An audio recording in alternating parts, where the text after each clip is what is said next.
tout le monde, j'espère que vous allez bien et que vous passez un bon temps des fêtes jusqu'à présent.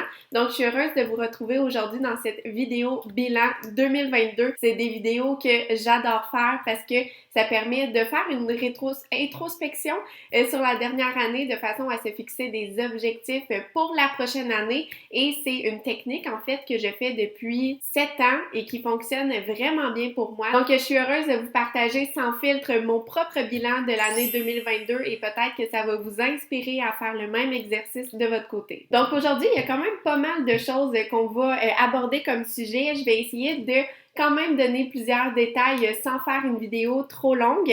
Donc, dans le fond, aujourd'hui, je vais vous parler de mon épargne, je vais vous parler de mes placements en bourse, je vais vous parler de mes résolutions de la dernière année, qu'est-ce qui a été fait et qu'est-ce que je n'ai pas réalisé. Je vais faire aussi un retour sur mes habitudes de l'année, qu'est-ce que j'ai fait, mes bonnes habitudes, mes mauvaises habitudes et ainsi de suite. Je vais vous parler du système de l'enveloppe et qu'est-ce qui a changé et évolué cette année pour moi. Je vais vous parler des 3 livres que j'ai lus cette année et que vraiment j'ai totalement adoré. Et finalement, je vais vous partager en primeur quelques-uns de mes objectifs pour 2023. Donc, juste avant de commencer, je suis heureuse de travailler en collaboration avec Ana Luisa, qui est une entreprise de New York qui fabrique des bijoux éco-responsables. Également, Ana Luisa est une entreprise qui est carboneutre et water neutral, ce qui signifie qu'il préserve la qualité de l'eau. Quelque chose de nouveau avec Ana Luisa, c'est que mon code offre maintenant 20% de rabais si jamais vous voulez faire un achat et trouver des bijoux sur le site de Ana Luisa. Et sinon, toutes les informations vont être dans la description sous cette vidéo. Qu'est-ce qui est bien avec les bijoux Ana Luisa? Maintenant, ça fait 2 années, un petit peu plus que 2 ans que je travaille avec la marque et c'est les bijoux que je porte tout le temps. Boucles d'oreilles, bagues, bracelets, je les adore. Et moi, je les porte tout le temps 24 heures sur 24. Puis en fait, leurs bijoux sont plaqués or, ce qui fait en sorte qu'ils restent beaux pendant vraiment longtemps. Aussi, pour les personnes qui suivent le blog de la France ou même à l'international, Ana Luisa fait la livraison partout dans le monde. Donc ce mois-ci, Ana Luisa m'a envoyé 4 nouveaux bijoux et d'ailleurs, je vais faire tirer une paire de boucles d'oreilles à l'une de vous. Donc je vais vous dire comment participer dans quelques instants. Donc ce mois-ci, les bijoux que j'ai sélectionnés, c'est des boucles d'oreilles. C'est vraiment le bijou que je porte le plus régulièrement, mais je suis vraiment allée vers des modèles qui sont intemporels, mais surtout qui s'agencent avec toute ma garde-robe. Et sinon, je vais faire tirer la paire de boucles d'oreilles avec le trèfle à 4 feuilles que je trouve absolument magnifique à l'une de vous pour vous remercier pour toute cette belle année. Donc, je suis contente de pouvoir vous en redonner également. Donc, si vous aimeriez gagner une paire de boucles d'oreilles, il suffit tout simplement d'écrire en fait le pays où que vous résidez dans les commentaires et que vous voulez participer au concours Ana Luisa. Et je vais écrire directement à la gagnante avec mon compte Vivre avec moi. Donc, faites attention au compte frauduleux si jamais il y en a. Jusqu'à présent, je suis épargnée, mais on sait jamais. Donc, je vais vraiment vous écrire avec la page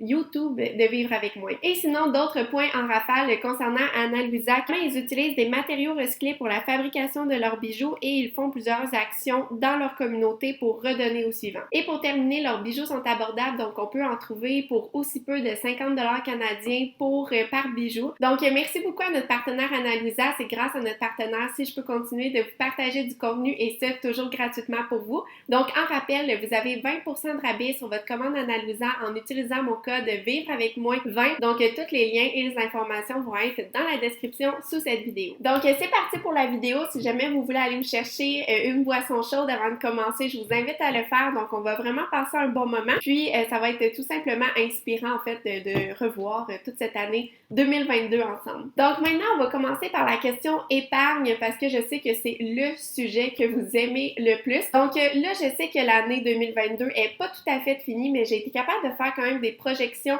de ce à quoi mon année financière allait ressembler au 31 décembre 2022. Donc la première question, c'est dans le fond pour l'épargne, mon objectif en 2022, c'était d'épargner 50% de mes revenus nets tous les mois. Et ce pourcentage d'épargne-là, si je me l'ai fixé, c'est vraiment un pourcentage qui est ambitieux, mais c'est vraiment pour contrebalancer en fait les années que je me suis endettée et que j'ai remboursé mes dettes et je juge que j'ai un retard concernant ma situation financière à rattraper. Donc, c'est pour ça que je préfère vraiment vivre bien en dessous de mes moyens pour pouvoir épargner plus et pouvoir rattraper ce retard. Mais ici, je vous invite pas à vous comparer, là, c'est vraiment personnel à chacun. Selon les institutions financières, un fort taux d'épargne, c'est 20% des revenus nets tous les mois et la moyenne devrait être autour de 10% des revenus, mais la moyenne canadienne, je crois, c'est comme entre 3 et 5%. Donc, à partir du moment que vous épargnez 10% de vos revenus revenus et plus, considérez-vous déjà au-dessus de la moyenne. Donc, en 2022,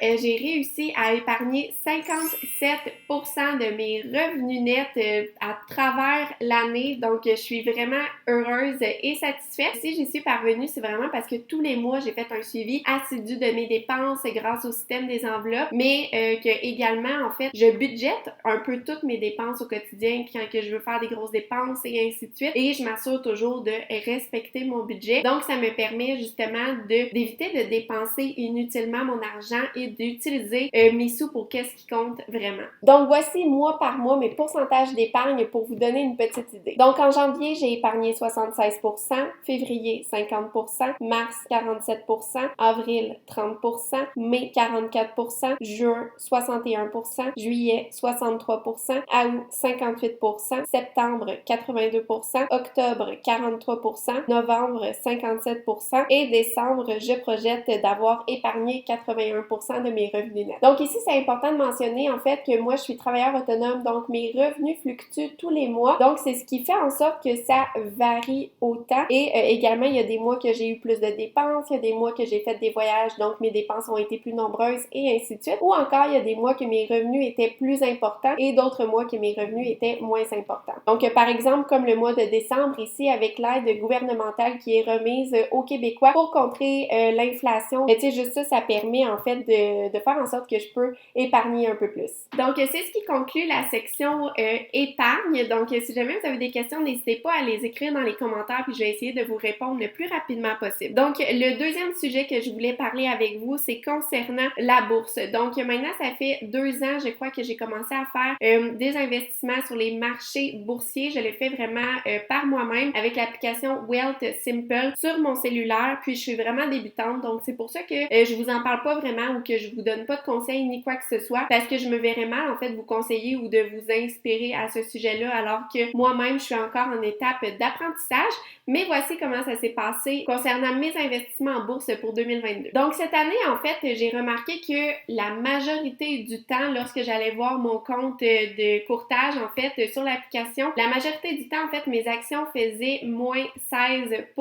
Donc, ça a été une très grande partie de l'année, mais là, dernièrement, dans le dernier mois, ça l'a vraiment remonté. Donc, aujourd'hui, je suis allée vérifier, puis mes placements globaux, de manière générale, sont rendus à moins 4,4%. Donc, on le voit vraiment que ça a passé de moins 16 à moins 4. Donc, il y a vraiment eu une belle amélioration dans le dernier mois. Sinon, si je prends la fenêtre vraiment de la dernière année, dans le fond, mes investissements ont perdu seulement 1,12%, ce qui est très bon considérant la situation financière des derniers temps. Et sinon, pour vous donner quelques indications par rapport à mes actions, je vous dirais que tout ce qui est dans le secteur de l'alimentation et du commerce en ligne sont les actions qui performent le mieux. Mais sinon, côté stratégie, si je peux dire, quelque chose que j'ai changé dans la dernière année, c'est que avant, j'avais l'habitude d'acheter des actions uniques, alors que maintenant, j'achète plutôt des ETF qui sont comme un regroupement de plein d'actions et ça performe vraiment mieux, du moins de mon côté. Donc bref, du côté de la bourse, ça finit bien l'année 2022. Maintenant, passons du côté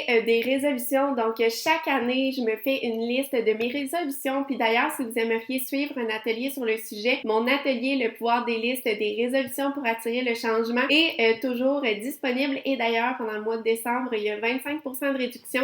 Donc ça encore, je vais mettre les indications sous cette vidéo. Mais concernant les résolutions, je trouve ça super important de faire un retour concernant ces derniers. Puis on peut tellement changer aussi en tant que personne en un an que je trouve ça intriguant en fait de voir qu'est-ce qu'on a écrit l'année passée et de voir la personne qu'on est devenue une année plus tard. Donc parmi mes résolutions, j'avais naturellement de lire 22 livres pour l'année 2022. Donc là aujourd'hui, au moment que je filme cette vidéo, on est le 13 décembre. Donc il reste encore 2 semaines et demie à peu près au mois de décembre. Donc en ce moment, j'ai terminé 19 livres. Donc ça veut dire qu'il me reste 3 livres à lire d'ici la fin du mois, mais j'en ai déjà 2 en route. Donc j'ai 2 livres qui sont rendus à la moitié. Donc ça devrait bien se passer de ce côté-là. Lire 22 livres par année, je vous dirais que pour moi, c'est vraiment de me mettre au défi. Je dois tout le temps être en train de lire un livre en fait pour accomplir cet objectif-là. C'est environ 2 livres par mois, mais c'est quand même un objectif qui est ambitieux parce que ça me met vraiment au défi puis ça me pousse à lire un peu plus que ce dont j'ai l'habitude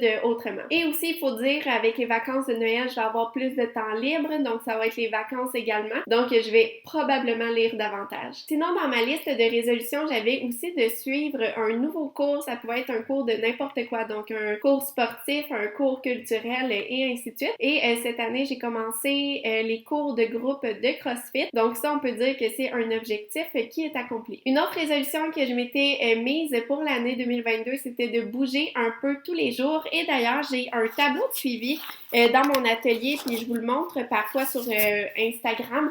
Donc, c'est comme un tableau comme ça, puis ça me permet de faire un suivi de des activités sportives que je fais un peu tous les jours. Donc, ça me permet vraiment de garder une trace, mais de voir aussi visuellement à quelle fréquence que je fais du sport chez moi. Une résolution ou un objectif que je n'ai pas accompli cette année, c'était de courir 10 km ou pendant 1 heure. Donc, ça, c'est quelque chose que j'ai vraiment beaucoup pratiqué là, depuis le printemps dernier, mais malheureusement, vers la fin de l'été, j'ai comme arrêté de courir un peu. J'étais plus fatiguée, puis on dirait que je sais pas, mes jambes, ils voulaient pas courir autant qu'avant. Mon meilleur nombre de kilomètres a été 6,55 km, soit 43 minutes de course. Donc, on est environ à 15 minutes de mon objectif ou 3,5 km de mon objectif. Donc, je vais certainement remettre ça sur ma liste pour l'année prochaine. Concernant mes habitudes de vie positives et négatives, ça aussi, je trouve ça intéressant de s'y intéresser pour voir quelles sont les habitudes peut-être qu'on a adoptées dans la dernière année et qui nous apportent beaucoup de bien. Donc, la première habitude, c'est d'avoir des bonnes habitudes de vie de manière générale. Donc, je vous en ai parlé dans certaines vidéos sur la chaîne ici dernièrement. Donc, juste le fait d'avoir plus de mouvement, de manger mieux et ainsi de suite, c'est quelque chose que j'ai changé dans ma vie pour le mieux. Également, une habitude que j'ai faite plus cette année, ça a été de profiter de l'été et de profiter du soleil de manière plus régulière pendant l'été. Et ça m'a apporté beaucoup de bien. Une autre habitude que je fais toujours, c'est en lien avec le minimalisme, c'est la règle +1, -1. Donc, lorsque j'achète quelque chose de nouveau, j'essaie de désencombrer quelque chose de similaire ou un autre objet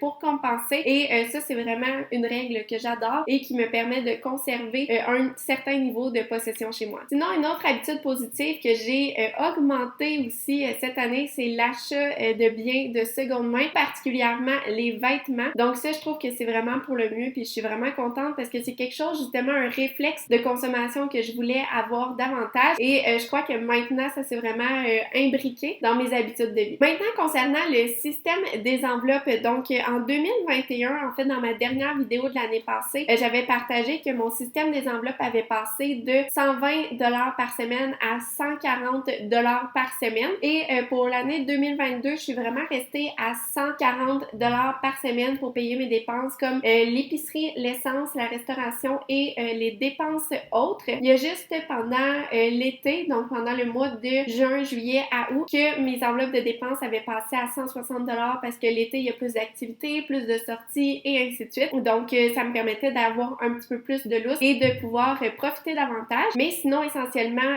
c'est resté assez similaire versus l'année dernière. Et sinon, encore cette année, je suis mes dépenses à l'aide d'une note sur mon cellulaire. C'est super simple et ça me permet vraiment de garder une trace de qu'est-ce que j'achète, mais surtout de pouvoir respecter mes enveloppes de dépenses toutes les semaines. Et sinon, quelque chose de nouveau, c'est que maintenant, je m'alloue une enveloppe budgétaire d'extra pour pouvoir payer plus de sorties, des beaux restaurants et des trucs comme ça. Et ça, c'est apparu en fait dans mon budget depuis qu'on est retourné en région et que ça me coûtait environ 400 $ de moins par mois. Donc ça fait en sorte que j'ai comme eu plus de sous et étant donné que j'épargne déjà beaucoup, eh bien je me suis alloué une certaine enveloppe de dépenses pour pouvoir profiter davantage des petits plaisirs de la vie. Maintenant, les 3 livres que j'ai lus en 2022 et que j'ai adoré. Donc en première place, c'est le livre Atomic Habits. Donc c'est un rien peut tout changer en français. Donc ça faisait plusieurs années que je voulais le lire et finalement je suis en train de le terminer actuellement. Donc même si je l'ai pas encore terminé, je sais que ça va faire partie de mes lectures préférées. Toutes les informations qui sont partagées dans ce livre sont vraiment intéressantes. Ça me permet vraiment de réfléchir à mes actions puis à réfléchir à mes habitudes de vie de façon à être peut-être plus productive, mais aussi de façon à changer des habitudes ou adopter des habitudes qui vont changer mon quotidien pour le mieux. D'ailleurs, je vous le recommande fortement. Donc lorsque je vais l'avoir l'avoir terminé, je vais certainement vous partager mon avis sur le blog. Le deuxième livre que j'ai aimé le plus en 2022, c'est Ces glucides qui menacent le cerveau. Donc en fait, ça parle de comment le sucre affecte notre cerveau, bien évidemment, mais comment le sucre transforme en fait notre corps et peut développer en fait des maladies comme l'Alzheimer sur le long terme. Donc je trouvais ça vraiment intéressant. C'était vraiment comme plus médical, donc c'était la première fois que je lisais un livre de cette façon-là, mais ça m'a vraiment permis d'apprendre plusieurs choses sur les glucides et ça fait juste m'inspirer en fait à continuer de réduire ma consommation de cet ingrédient. Et le troisième livre que j'ai aimé le plus en 2022 que j'ai lu, c'est Pour une écologie du 99% et ça je vous en ai parlé sur le blog dernièrement. Donc c'est un livre en fait qui parle de toutes les actions qu'on fait en tant que société en lien avec l'environnement et l'écologie et de comment en fait la faute est souvent remise sur les consommateurs alors que en toute finalité c'est plutôt les entreprises et les gouvernements et toutes ces institutions qui ont un réel pouvoir de changement sur la chose. Donc ça démystifie des mythes concernant ces débats-là. Donc je trouve que c'est vraiment intéressant. Par contre, si jamais l'environnement vous adorez ça et ainsi de suite, ça se peut que ça vous pète votre bulle en quelque sorte parce que c'est vraiment en fait une approche que j'avais jamais lue jusqu'à présent. Donc ça a vraiment changé ma perception en lien avec tout ce que j'avais pu entendre jusqu'à présent. Mais je trouve que ça m'a vraiment peut-être éclairé sur la question, si je peux dire. Et finalement, quels seront mes objectifs pour 2023? J'ai pas encore fait mon exercice officiel d'écrire ma liste de résolutions et d'objectifs pour 2023, mais je sais déjà ça va être quoi les principales lignes qui vont être sur mes listes, donc les voici. Donc, du côté financier, c'est certain que pour 2023, mon objectif, c'est encore d'épargner 50% de mes revenus nets. Donc, je veux pas me fixer un objectif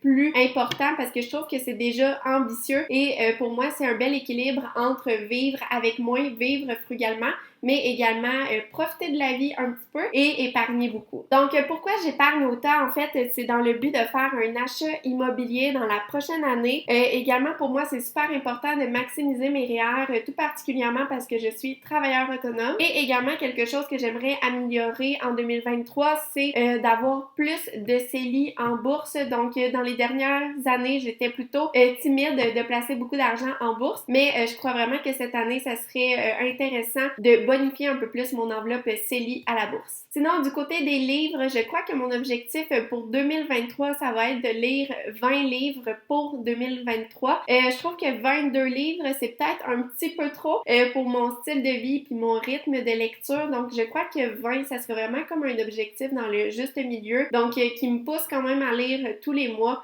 à tout le temps avoir un livre en main, mais sans être stressée à la fin de l'année de ne pas accomplir cet objectif. Sinon, du côté de la santé, un objectif nouveau que j'aimerais avoir en 2023, c'est de marcher 6000 pas par jour et je suis certaine que vous êtes plusieurs à marcher beaucoup plus que ça.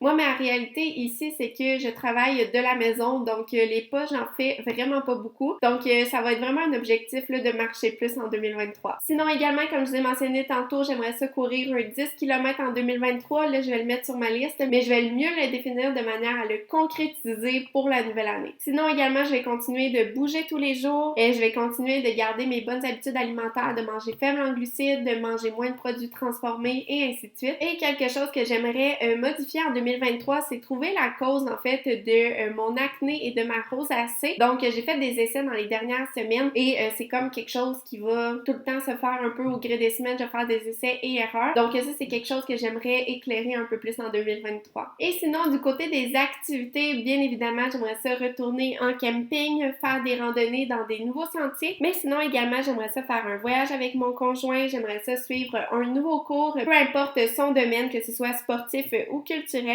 Et j'aimerais ça également faire une activité de bénévolat, si possible, dans l'aide alimentaire. Donc voilà, c'est ce qui fait le tour de ce bilan de l'année 2022. J'espère que vous avez trouvé ça intéressant. En rappel, merci à notre partenaire Ana-Luisa. C'est grâce à notre partenaire si je peux continuer de vous partager du contenu et ce, toujours gratuitement pour vous. Et en rappel, j'ai un code qui vous donne 20% de rabais sur votre achat. Donc, toutes les informations vont être dans la barre de description sous cette vidéo et je vous invite à aller jeter un coup d'œil sur le site web d'Ana-Luisa pour voir les bijoux qui pourraient vous plaire. D'ailleurs, j'aimerais vraiment savoir, vous, ça a été quoi peut-être le highlight de votre année ou qu'est-ce que vous êtes vraiment fiers d'avoir accompli. Donc, je suis certaine que votre parcours ou votre témoignage va en inspirer plusieurs et également, c'est intéressant de voir que en faisant des petits changements un peu tous les jours, eh bien, on peut accomplir des gros objectifs. Donc voilà, merci d'avoir regardé cette vidéo. J'espère qu'elle vous a plu et je vous souhaite un très bon temps des fêtes avec votre famille, vos amis et vos êtres chers. Et sinon, je vais prendre une petite pause pendant le congé des fêtes de YouTube. Donc, assurez-vous de me suivre sur Instagram, sur Facebook ou encore sur TikTok. Donc, on se revoit bientôt. Bye tout le monde!